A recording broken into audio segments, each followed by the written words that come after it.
Assalamualaikum warahmatullahi wabarakatuh. Bismillahirrahmanirrahim. La haula wala quwwata illa billah.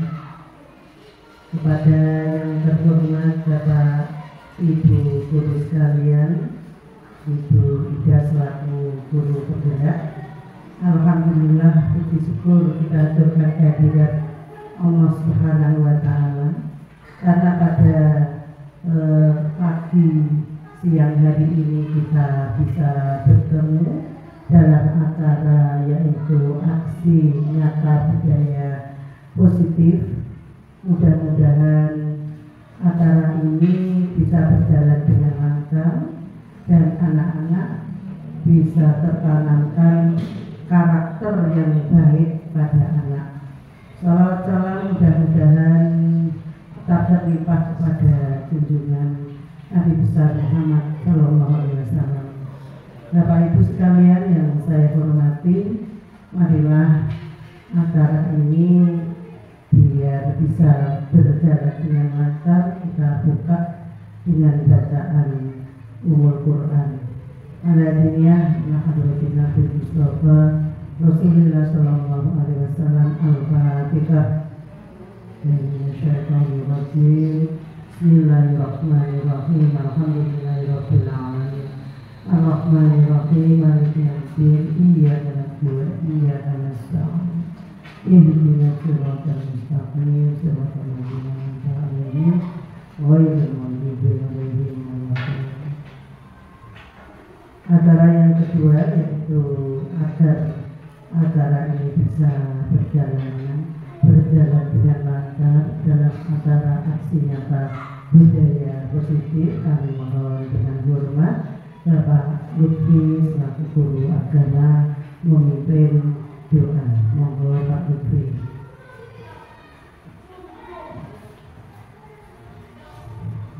Bismillahirrahmanirrahim. Allahumma shalli ala sayyidina Muhammad wa ala sayyidina Muhammad walhamdulillahirabbil alamin. Allahumma yassir umurana kullaha wa sahhil umurana kullaha wa la tu'assir alaina. Allahumma ya muhawwinal ahwal hawwin halana ila ahsanil ahwal. Ya hawlika wa quwwatika ya kabir ya muta'al ya aziz ya ghafar. Rabbana atina fid dunya hasanah wa fil akhirati hasanah wa qina adzabannar. Wa sallallahu ala Muhammad walhamdulillahi rabbil alamin.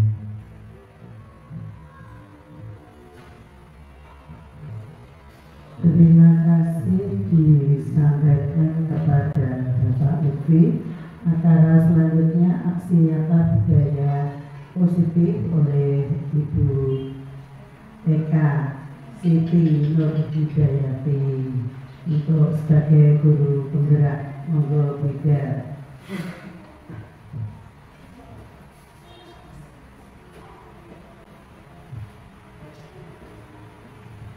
Assalamualaikum warahmatullahi wabarakatuh. Kepada yang terhormat Bapak Kepala Sekolah SDN Kepo 1, Bapak DRS Rohim MPD, dan yang saya hormati Bapak Ibu Guru SDN Kepo 1. Alhamdulillah pada hari ini kita bisa berkumpul kembali dalam diseminasi pengibasan modul 1.4 aksi nyata budaya positif dalam keadaan sehat walafiat. Dan kedua kalinya sholawat serta salam tetap tercurahkan pada junjungan Nabi besar Muhammad Sallallahu Alaihi Wasallam. Semoga di hari akhir nanti kita selalu diberi syafaat. Dan langsung saja saya akan mempresentasikan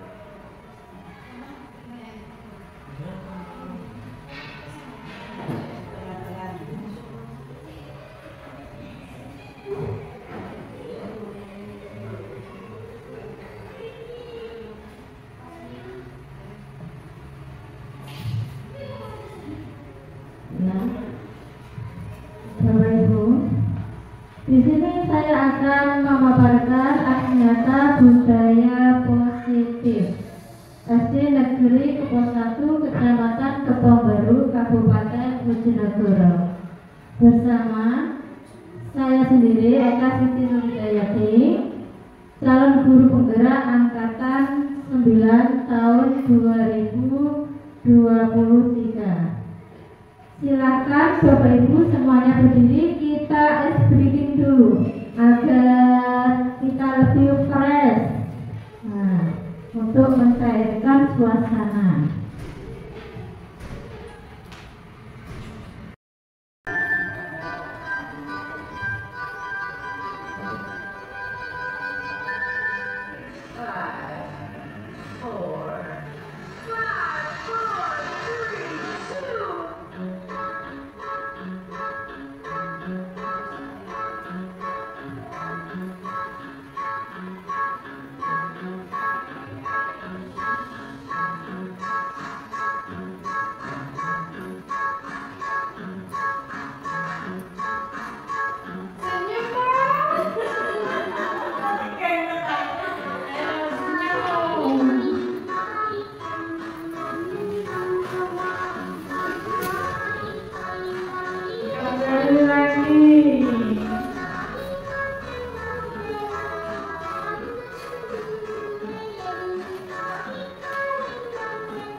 Terima kasih Bapak Ibu, selamat duduk kembali.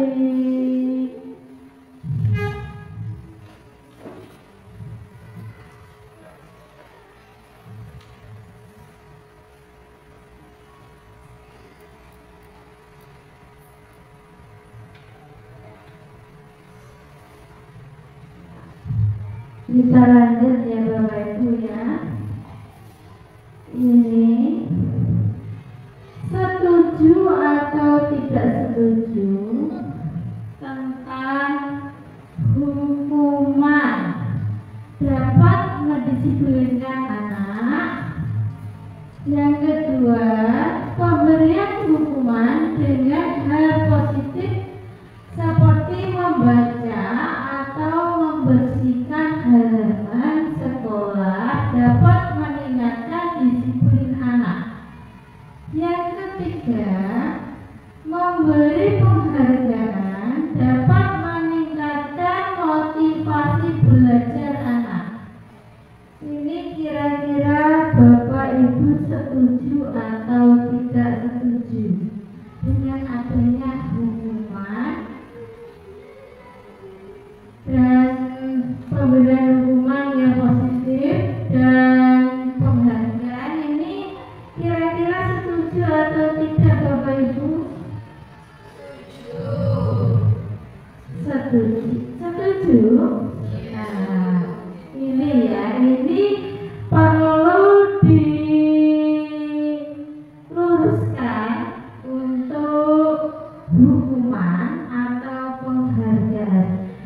Kenapa kok bisa setuju? Siapa yang bisa memberi alasannya untuk hukuman atau penghargaan? Setuju tadi. Siapa? Ya. Oke, Bu Bibit silakan. Untuk setujukah kita dengan adanya hukuman atau penghargaan untuk anak? Saya menjawab setuju, tapi dengan alasan seperti ini Bu Ida. Sepanjang hukuman itu bernilai positif untuk anak, kemudian tidak menyakiti anak, itu bisa dilakukan. Contohnya, kita hindari hukuman-hukuman yang sifatnya fisik, seperti misalnya kalau yang dulu sering kita lakukan mungkin bermain tangan yang menjewer atau memukul, kita hindari sebisa mungkin. Itu sudah tidak zamannya pakai hukuman yang seperti itu. Kita gunakan hukuman-hukuman yang lebih positif ke anak, misalnya ketika anak berbicara kotor misalnya, kita bisa ganti hukumannya dengan misalnya menulis istighfar di bukunya berapa kali, misalnya seperti itu, supaya tidak terlalu berlebihan ke anak gitu. Terus kemudian untuk penghargaan, kalau penghargaan ini sangat perlu sekali untuk anak karena bisa menjadi motivasi, juga bisa menjadi rasa menghargai bagi anak atas kerja keras yang dilakukan. Meskipun hanya misalnya ketika anak bisa menjawab, kita mengatakan bagus, memberinya tepuk tangan seperti itu mungkin. Tapi untuk mungkin kegiatan-kegiatan yang dilakukan misalnya untuk proyek atau kegiatan-kegiatan yang sifatnya lebih luas, kita bisa beri penghargaan yang lebih juga untuk anak. Jadi adanya hukuman dan adanya penghargaan itu menurut saya perlu dalam sebuah kegiatan belajar mengajar. Terima kasih Bu Bibit. Ya, nanti kita bahas ya untuk hukuman atau penghargaan. Bapak, ini ada topik diskriminasi ya. Yang pertama ada kebutuhan dasar manusia, posisi kontrol guru, segitiga restitusi, disiplin positif dan nilai-nilai kebajikan universal, teori motivasi hukuman dan penghargaan, institusi, dan keyakinan kelas. Ya. Yang pertama, yang kita bahas perubahan paradigma, teori kontrol atau ilusi kontrol. Ini ada 4, yaitu ilusi bahwa semua penguatan positif, efektif, dan bermanfaat. Ilusi guru mengontrol murid. Ada ilusi bahwa orang dewasa memiliki hak untuk memaksa, dan ilusi bahwa kritik dan membuat orang merasa bersalah dan menguatkan karakter. Nah, kemudian perubahan paradigma stimulus respon teori kontrol atau teori pilihan. Siapa sesungguhnya yang memiliki kontrol? Ini ada stimulus respon, ada teori kontrol pilihannya. Stimulus respon ini kita mencoba mengubah orang agar berpandangan sama dengan kita. Perilaku buruk dilihat sebagai suatu kesalahan, ya. Ini tadi kita mencoba mengubah orang agar berpandangan sama dengan kita. Teori kontrolnya kita berusaha memahami pandangan orang lain tentang dunia. Yang kedua, perilaku buruk dilihat sebagai suatu kesalahan. Semua perilaku memiliki tujuan. Kalau stimulus respon, orang lain bisa mengontrol saya. Teori kontrol, hanya Anda yang bisa mengontrol diri Anda sendiri. Untuk stimulus respon, saya bisa mengontrol orang lain. Teori kontrol menyatakan Anda tidak bisa mengontrol orang lain. Pemaksaan ada pada saat rujukan gagal, kolaborasi, dan konsensus menciptakan pilihan-pilihan baru. Stimulus respon yaitu model berpikir menang atau kalah. Sedangkan teori kontrol itu ada model berpikir menang, bermodel berpikir menolong. Ini ya untuk perubahan paradigma stimulus respon ke teori kontrol. Ya. Jadi siapa sesungguhnya yang memiliki kontrol, Bapak Ibu? Nah, ini yang memiliki kontrol yaitu diri kita sendiri. Orang lain tidak bisa, ya. Ini anak-anak juga gitu, ya. Kemudian ada disiplin positif, ya. Sebentar, saya maju dulu karena ada kelihatan. Ini ada teori positif, ya. Teori kontrolnya, Anda tidak bisa mengontrol orang lain, hanya Anda sendiri yang bisa mengontrol diri Anda sendiri. Kemudian ada semua perilaku memiliki tujuan. Ada model berpikir tolong menolong, ya. Ada kolaborasi dan konsensus menciptakan pilihan-pilihan baru. Ini untuk nanti. Anda tidak bisa mengontrol orang lain. Ini ada makna disiplin, ya, Bapak Ibu. Makna disiplin itu belajar kontrol diri dengan menggali potensi kita agar tercapai tujuan mulia, yaitu sesuatu menjadi seseorang yang kita inginkan berdasarkan nilai-nilai yang kita hargai. Yang kedua tadi semua perilaku memiliki tujuan. Nah, ini ada teori motivasi, ya. Yang pertama untuk menghindari hukuman. Paling tidak hukuman itu perlu dihindari, Bapak Ibu, ya. Yang kedua untuk mendapatkan imbalan. Nah, sebenarnya tadi seharusnya yang hukuman itu untuk sekarang dihindari dan penghargaan juga harus dihindari. Kenapa?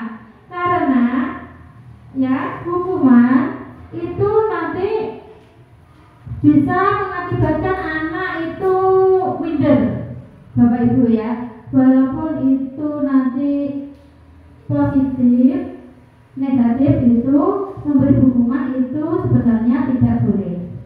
Dan untuk penghargaan itu juga sebenarnya tidak boleh Bapak Ibu, ya. Karena kenapa? Karena anak selalu ingin mendapatkan imbalan nanti ya dalam jangka pendeknya, ya, atau jangka panjangnya itu tidak baik. Nanti misalnya kalau kita memberi penghargaan pada anak, nanti anak nggak mau belajar kalau tidak ada hadiah dari kita, ya, seperti itu. Untuk menghindari hukuman juga gitu ya. Ini nanti ada nilai-nilai kebajikan universal ya. Ada nilai kontrol ini 5, yaitu penghukum, pembuat kita bersalah sebagai teman, pemantau, dan manajer. Ini nanti juga ada segitiga restitusi ya. Ada mengidentifikasi identitas, ada validasi kebutuhan, dan ada menanyakan keyakinan. Nanti kita pelajari satu persatu. Kemudian apa makna dari disiplin? Nah, ini tadi sudah kita bahas tentang disiplin ya. Disiplin itu berasal dari bahasa Latin, yaitu disiplin, yang artinya belajar. Disiplin itu artinya belajar. Makna asal dari kata ini berkonotasi dengan disiplin diri dari murid-murid Socrates dan Plato. Disiplin diri membuat orang menggali potensinya menuju sebuah tujuan apa yang dia hargai. Namun dalam budaya kita, makna kata disiplin telah berubah menjadi sesuatu yang dilakukan seseorang pada orang lain untuk mendapatkan kepatuhan. Kecenderungan umum adalah menghubungkan kata disiplin dengan ketidaknyamanan, bukan dengan apa yang kita hargai atau pencapaian suatu tujuan. Ini ya Bapak Ibu, ada nilai-nilai kebajikan universal ya. Apa yang dimaksud nilai-nilai kebajikan universal? Nah, nilai kebajikan adalah sifat-sifat positif manusia yang merupakan tujuan mulia yang ingin dicapai setiap individu, yang berpedoman pada profil pelajar Pancasila, ada beriman, bertakwa kepada Tuhan Yang Maha Esa, dan berakhlak mulia. Yang kedua ada mandiri, yang ketiga benalar kritis, yang keempat berkebinekaan global, dan yang kelima bergotong royong, dan yang keenam kreatif. Ini adalah nilai-nilai kebajikan universal yang harus sesuai dengan profil pelajar Pancasila. Kemudian teori motivasi perilaku manusia ya. Yang pertama, untuk menghindari ketidaknyamanan atau hukuman, apa yang terjadi apabila saya tidak melakukan. Nah, ini adalah motivasi internal. Yang kedua, untuk mendapatkan imbalan dari orang lain atau institusi, apa yang akan saya dapatkan apabila saya melakukannya. Nah, ini adalah motivasi eksternal. Yang ketiga, untuk menghargai diri sendiri, saya akan menjadi orang yang seperti apa bila saya melakukannya. Ini termasuk motivasi internal. Internal itu dari dalam kita sendiri ya. Kalau eksternal itu dari luar, bisa dari orang lain. Nah, ini merdeka menurut Ki Hajar Dewantara ya. Yaitu merdeka itu artinya tidak harus terlepas dari perintah, akan tetapi juga cakap buat memerintah diri sendiri. Ini Bapak Ki Hajar Dewantara, Bapak pendidikan kita ya. Ini kita belajar tentang segitiga restitusi. Yang pertama yaitu menstabilkan menstabilkan identitas. Yang kedua, validasi tindakan yang salah. Yang ketiga, menanyakan keyakinan. Ini segitiga restitusi ya. Yang selanjutnya yaitu nanti ada penghargaan. Sebaiknya kalau kita ada kasus pada anak, kita tidak usah memberi hukuman ya. Sebaiknya nanti kita membuat segitiga restitusi Bapak Ibu ya, untuk menyelesaikan masalah. Kemudian menurut Ki Hajar Dewantara, dalam pemikirannya telah memberikan banyak pencerahan selain jargon menghamba kepada murid, yang berarti apa yang guru lakukan harus berorientasi pada murid. Ada juga jargon bahwa pemberian penghargaan sejatinya adalah hukuman, berarti penghargaan itu juga termasuk hukuman ya, kalau menurut Ki Hajar Dewantara.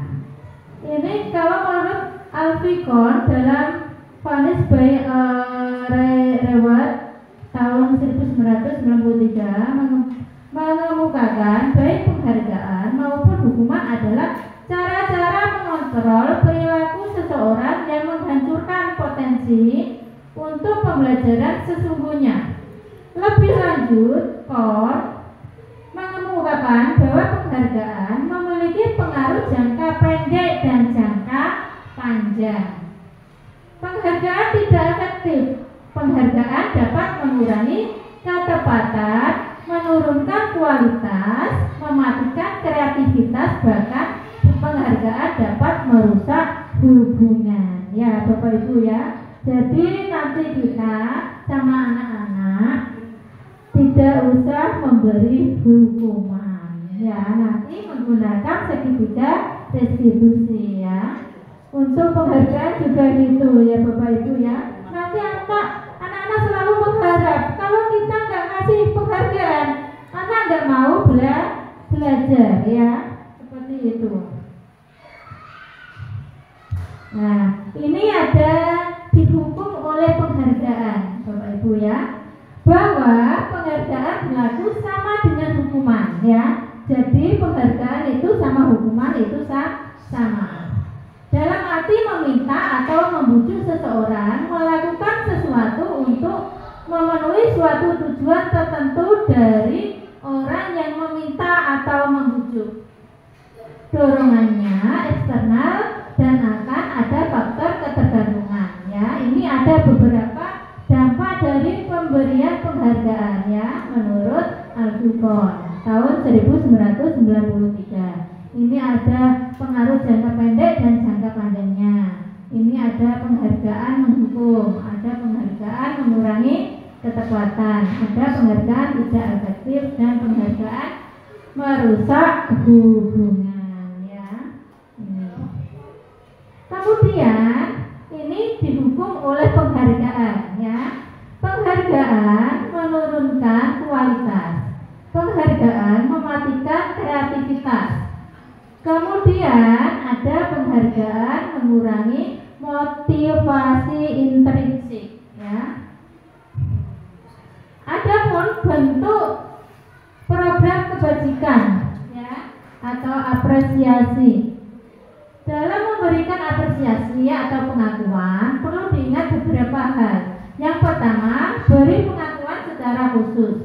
Yang kedua, beri pengakuan secara pribadi. Yang ketiga, beri pengakuan kepada semua murid bergantian ya. Yang keempat, beri pengakuan secara konsisten. Yang kelima, fokus pada proses. Ini ya, kita lakukan nanti kepada anak kita ya, peserta didik kita. Kemudian ini ada contoh pengakuan atau apresiasi kebajikan ya. Yang pertama, ini ada contoh. Kemarin saya perhatikan ya, ini untuk pembukanya, untuk nilai kebajikannya. Rasa empatimu besar sekali.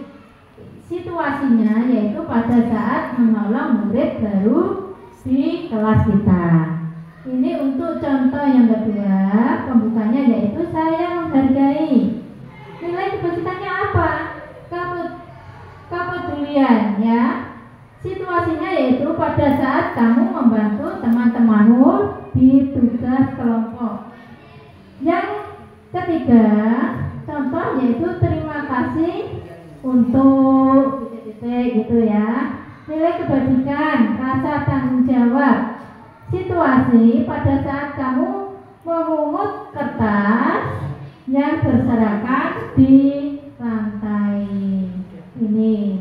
Nah, ini Bapak Ibu, tolong nanti ini termasuk tindakan hukuman atau konsekuensi, ya. Tahu kan hukuman dan konsekuensi?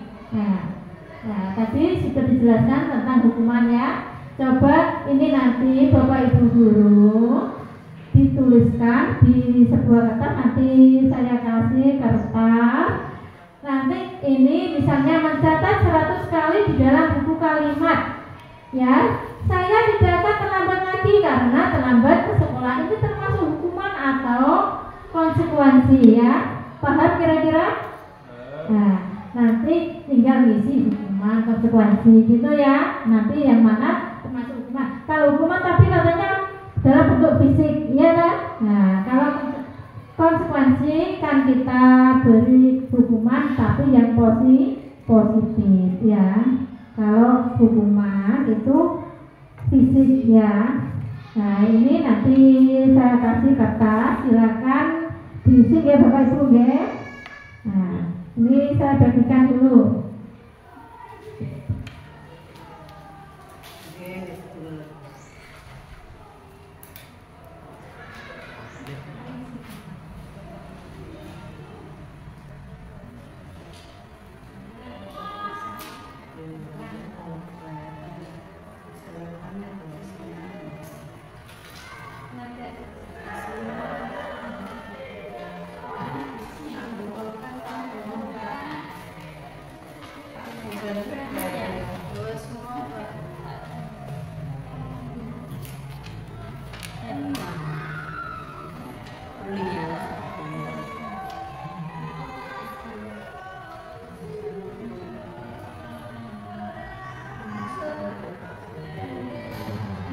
Bapak Ibu, ini nanti tinggal mengisi hukuman atau konsekuensi, ya.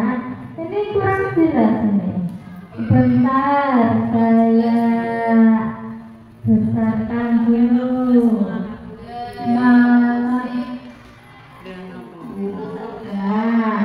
Ya, silakan.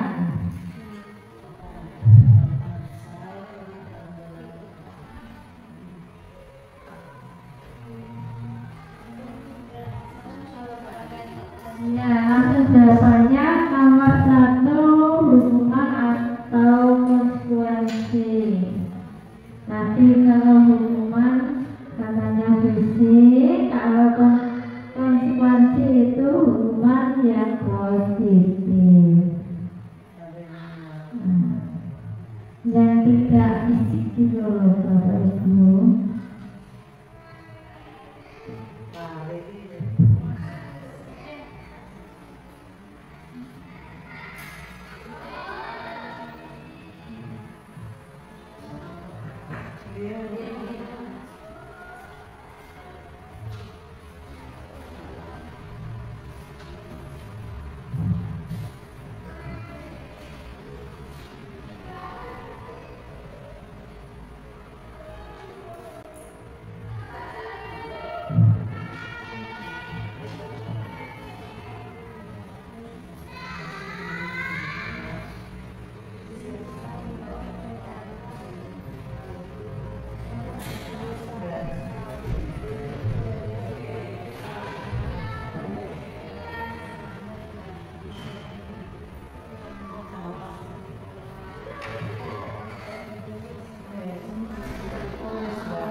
Jawabannya kita cocokkan dengan jawaban di papan.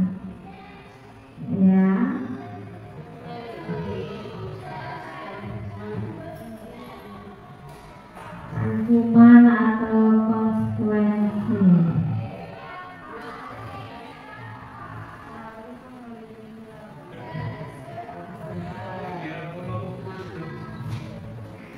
Monggo Pak, Bapaknya sendiri.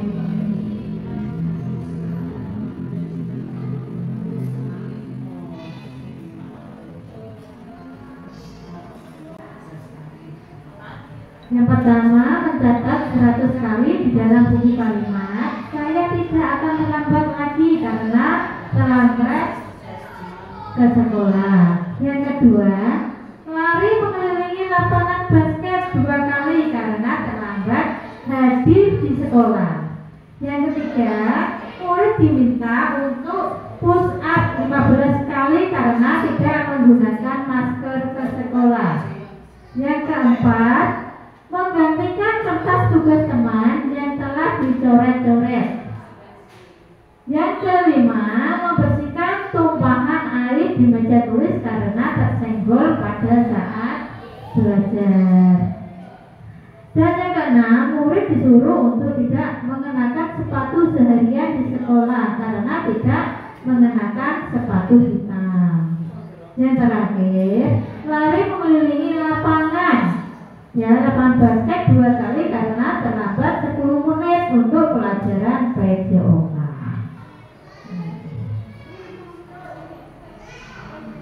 Bisa belajar kelompok ya Bapak Ibu ya, diskusi.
Kemarin juga gitu, saya di karya 2 juga gitu, disuruh mengisi. Gak usah takut salah atau benar ya. Sudah semua Bapak Ibu? Kira-kira mencatat 100 kali ya. Di dalam buku kalimat saya tidak akan terlambat lagi karena terlambat ke sekolah. Ini termasuk hukuman atau konsekuensi? Gimana tulis? Hanya tulis konsekuensi. Nanti kita lihat jawabannya ya Bapak Ibu ya. Terus bodoh yang kedua, lari mengelilingi lapangan basket 2 kali karena terlambat hadir di sekolah. Gimana Bu Ina? Oh ya, hukuman. Katanya ya, nanti kita cocokkan dengan jawabannya. Yang ketiga, murid diminta untuk push up 15 kali karena ya karena tidak menggunakan masker ke sekolah ya. Ini termasuk hukuman atau konsekuensi Bu Pipi? Hukuman. Hukuman.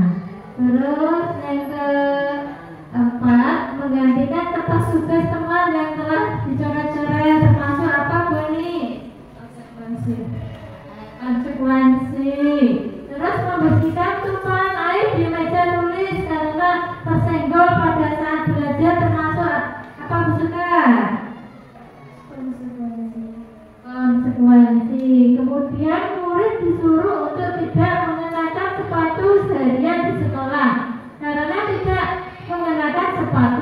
hukuman. Ini hukuman atau konsekuensi berarti hukuman. Kemudian lari mengelilingi lapangan basket 2 kali karena terlambat 10 menit untuk pelajaran PJOK. Ini termasuk hukuman atau konsekuensi? Pak Lutfi. Konsekuensi. Ya, kita ya. Nah, ini ada jawabannya Bapak Ibu. Nah, nanti silakan dicocokkan jawabannya betul atau kurang betul ya, kurang tepat maksudnya. Nah, ini sebentar.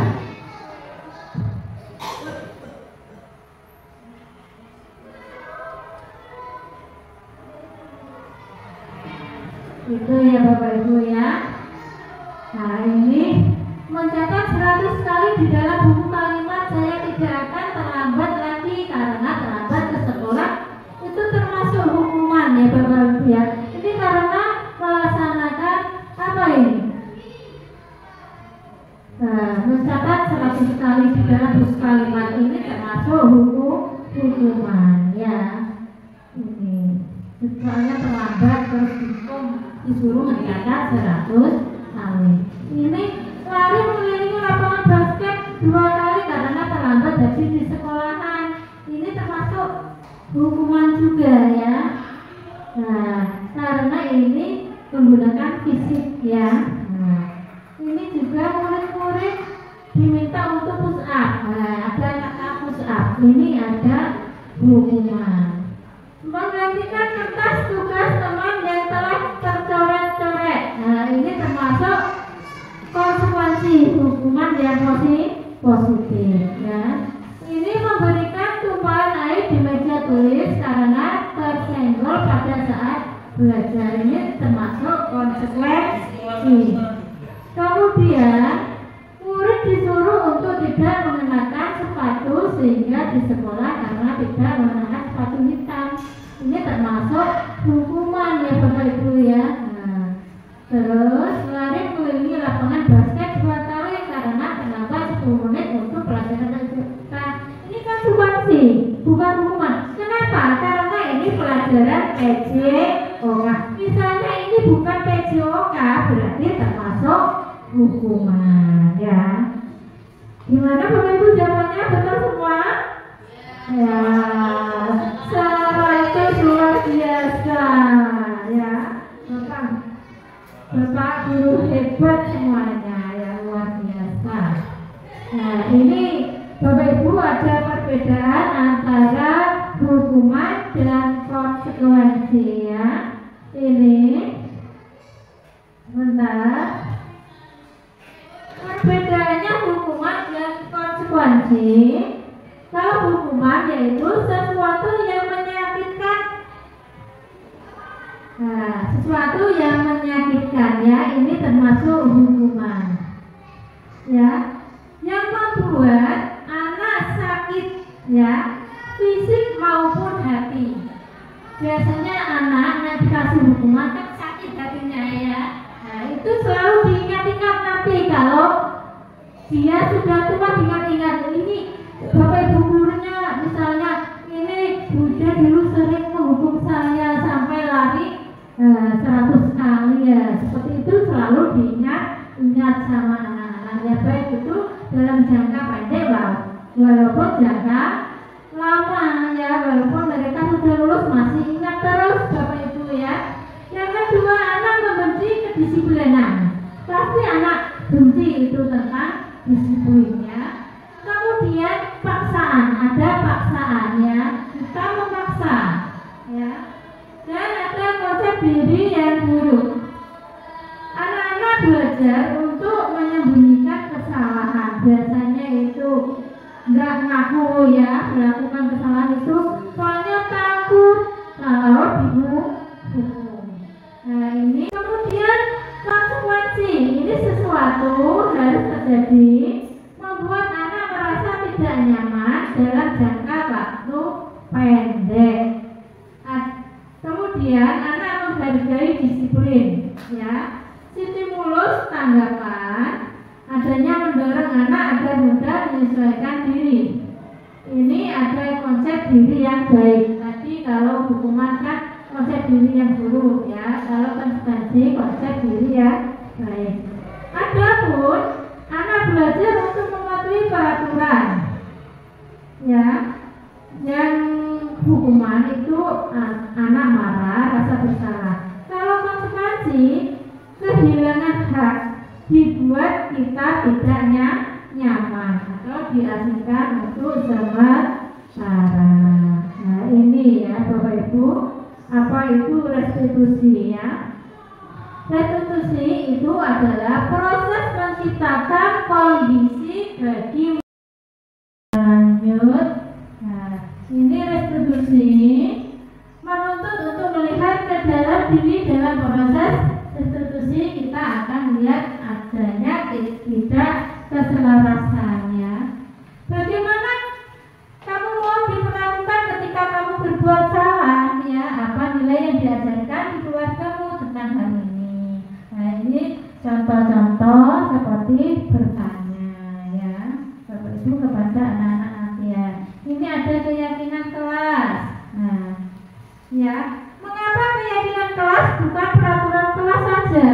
Nah ini kita ya sekarang jangan peraturan kelas ya Bapak Ibu ya. Sekarang kita gunakan keyakinan kelas karena keyakinan kelas itu lebih apa ke hal-hal yang positif ya. Kalau peraturan kelas ini kita apa ada paksaan juga yang harus mematuhi. Nah kalau kita keyakinan kelas itu akan lebih memotivasi seseorang dari dalam atau memotivasi secara intrinsik ya. Seseorang akan lebih tergerak dan bersemangat untuk menjalankan keyakinannya daripada hanya sekedar mengikuti serangkaian peraturan ya. Ini yang dimaksud keyakinan kelas, yaitu nilai-nilai universal yang disepakati tanpa ada paksaan dan diyakini bersama yang berasal dari penyatuan pikiran untuk menjadi nilai-nilai kebaikan yang dilaksanakan oleh seluruh warga sekolah. Nah ini nanti ada kegiatan pendalaman Bapak Ibu ya tentang keyakinan kelas. Ada tabel T, ini tabel T, ini tabel Y. Nah ini ya nanti kita pelajari. Nah, contoh hormat ini ada, kami meyakini bahwa sangat penting untuk menghormati semua orang dalam semua orang dan barang milik orang lain. Ini ada bekerja, maksudnya kami meyakini bahwa sangat penting untuk mengerjakan segala pekerjaan atau mengikuti kegiatan yang telah ditugaskan. Ini ada diterima dan dimiliki ya. Kami meyakini bahwa sangat penting untuk merasa diterima pada suatu kelompok dan saling peduli satu dengan yang lain ya Bapak Ibu ya. Ini nanti kita pelajari. Kemudian ini ada tabel Y. Ini ada apa? Kita contoh temanya terhormat ya. Nanti yang kita ada terdengar, ada terlihat, ada berperilaku ya, ini yang hormat. Ada kegiatan tamak seperti tidak tamak seperti ini bekerja. Ada ini temanya Bapak Ibu, tema hormat, ini tema bekerja. Contohnya tema bekerja itu tampak seperti tekun bekerja dan menyimak guru. Ini tampak seperti berarti kelihatan ya. Nah, tidak tampak berarti tidak kelihatan. Ini tidak mendengarkan guru dan acu tak acu ya. Ini temanya bekerja seperti itu. Ini menggunakan tabel Y ya. Kemudian, nah ini ada peraturan ya Bapak Ibu. Selalu kembalikan buku di tempatnya. Nah ini termasuk nanti temanya apa ya Bapak Ibu ya. Selalu mengembalikan buku ke tempatnya. Kemudian dilarang mengganggu orang lain.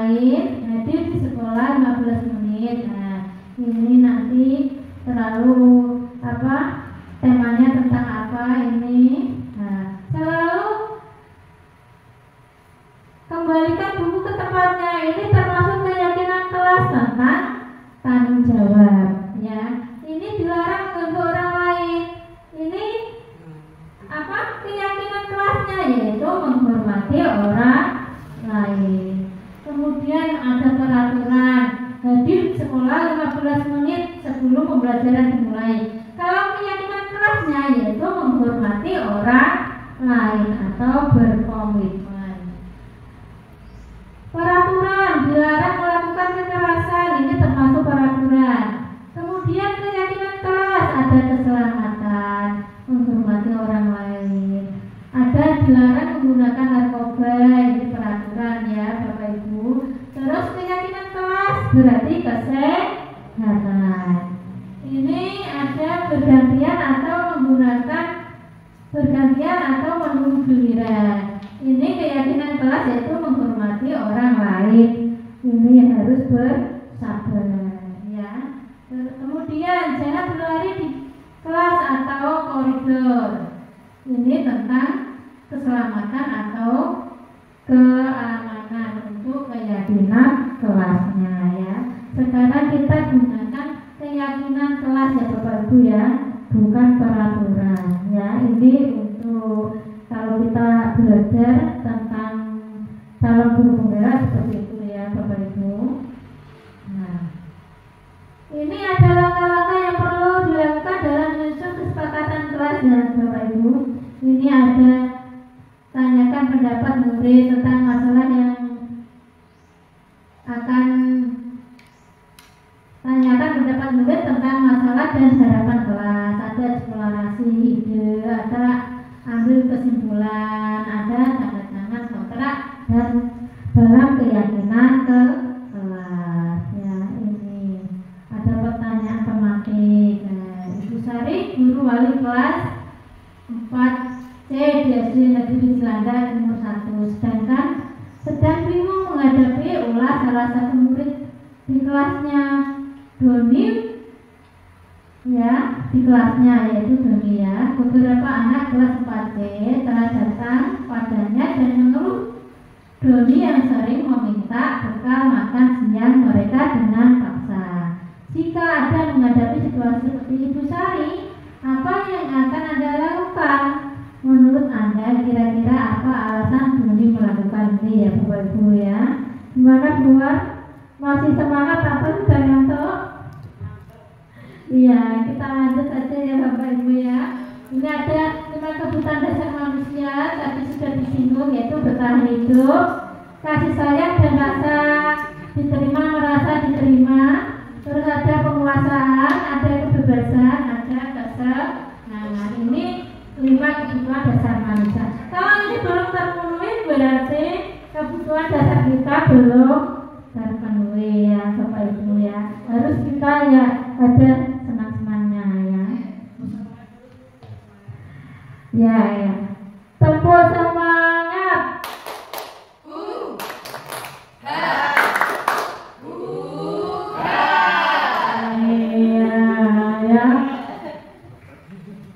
Ya langsung saja ya Bapak Ibu ya.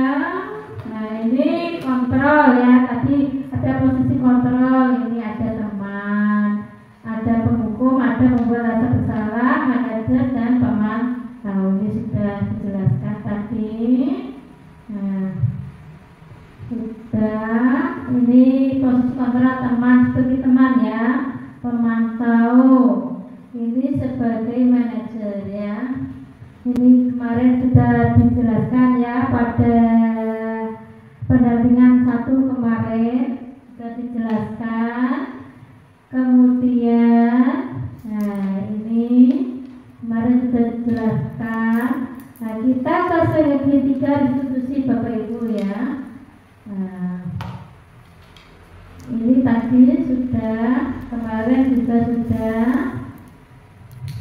Nah, ini silakan. Ini ada contoh Bapak Ibu penerapan segitiga restitusi. Bagaimana cara menyelesaikannya ya? Seperti ini. Benar.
Gimana kalau misalnya daripada Esther bosan, Esther coba bantu teman-temannya yang belum selesai mengerjakan tugas. Esther bersedia tidak?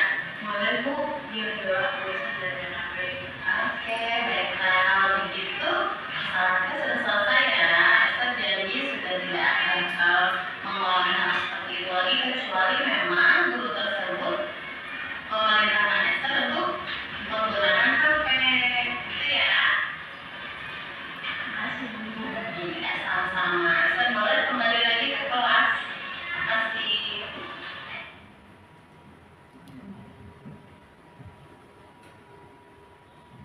Ya, begitulah Bapak Ibu, itu adalah tontonan dari contoh penerapan segitiga restitusi ya. Kemudian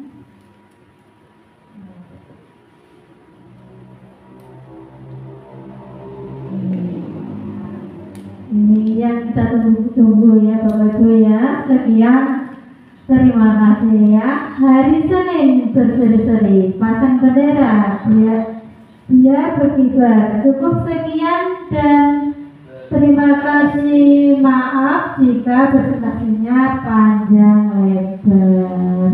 Bapak Ibu, untuk sementara semoga presentasi hari ini bermanfaat bagi Bapak Ibu dan bisa menerapkan segitiga restitusi nanti di kelas Bapak Ibu masing-masing. Dan saya ucapkan atas kerjasamanya terima kasih. Wassalamualaikum warahmatullahi wabarakatuh.